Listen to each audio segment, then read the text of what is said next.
You're watching 11 Alive Morning News. 11 minutes of nonstop news starts now. Kicking off your 11 minutes of nonstop news with a check of your weather and traffic. Heavy rain, strong winds. Chesley, a lot to watch this morning. Absolutely. Even though we haven't heard much in the way of any thunder, folks, you still need to be weather aware. This rain is going to cause you some problems out there on the roadways. Of course, we're already seeing that with Crash. He'll tell us more about that. But we're going to continue to see this off and on as we head through the rest of the morning. It has rained heavy at times, off and on. Very few lightning strikes, and we still have the threat for severe weather. If you look off here to the west, you can see over toward Alabama, a nice little line there starting to form. That could intensify as it begins to push through, which could add to the winds. Okay, damaging winds could be associated with a few of those thunderstorms as well. Right now, just the heavy rain up toward Murrayville. You make your way further down to the south, things lighten up a little bit, and then you got another little heavy batch of rain here that's moving into southern parts of Douglas County over toward Fairplay right now. Again, no lightning strikes associated with it, but that heavy rain is still coming down. Slight risk for severe weather just to the south and east of the city of Atlanta. You're looking at that level 2 area. That's where we could see those damaging winds, and we cannot rule out a brief tornado. It's certainly possible, especially as we head through the afternoon. We'll keep an eye on it for you and keep you updated right here at 11live.com. Let's take a look at some local headlines now. We know that a 24-year-old father was killed in a shooting in downtown Atlanta. We first brought you this story as breaking news. LaDerrick Jackson's family says he was working as a club promoter and was walking a friend to her car on Trinity Avenue early yesterday morning when there was a fight and he was shot. Mayor Andre Dickens says the shooting happened hours after all clubs in Atlanta should have been closed, and that's a problem the city is trying to address. Georgia could change the rules for teen drivers. Right now, teens who just got their license, they can only drive with family members in the car for the first 6 months. For the next 6 months, they can have other passengers in the car, but that's as long as no one more than one passenger is under the age of 21.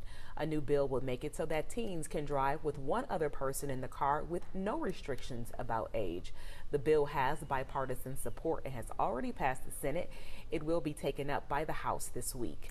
Turning now to some breaking news in Clayton County. Police are investigating a shooting involving an officer. It happened on Highway 54 on Jenny Circle. Police are confirming to us that no officers were injured. We have a crew headed to the scene now. We'll continue to bring you the latest on air and online here on 11 Alive. We want to turn back to the breaking news we're following for you in Clayton County. We've just learned the GBI has been called in to be part of this investigation because police were involved in a shooting.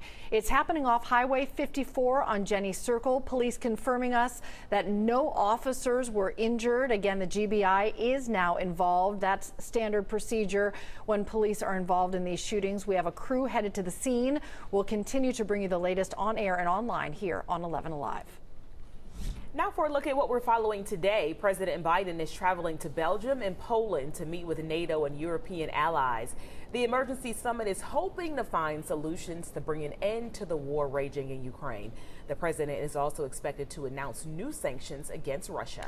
Senator Jon Ossoff will start the questioning for this morning's day of the Supreme Court nominee proceedings in the Senate. It's the third day of confirmation hearings for Judge Ketanji Brown Jackson. If confirmed, Judge Jackson would be the first black woman on the U.S. Supreme Court. This morning, we're going to get a better look at the destruction left behind from a deadly tornado that struck New Orleans overnight. Thousands are without power and one person has died in the Araby area of St. Bernard Parish. NBC News' Sam Brock will be live from the area this morning, right after 11 Alive Morning News on the Today Show. All right, so far we haven't seen any severe weather here, but there's the threat as we head into the afternoon as the front continues to pass right on through. Going out by noon today will be some scattered showers around, temperatures at 68. We'll reach a daytime high of 74 degrees. By 5 o'clock when you're driving home, we'll start to see partly sunny skies, so that sun will break back out, temperatures right around 72. Quick clarification, GBA has not been called in yet on this investigation in Clayton County, but we'll keep you posted. All right, and those storms continue throughout the morning. We're going to make sure you and your family are prepared to stay safe for anything that comes your way. All right, the Today Show is next, but we're going to keep on streaming on 11alive.com, so you can find us by downloading the 11 Alive app on Roku or Amazon Fire TV.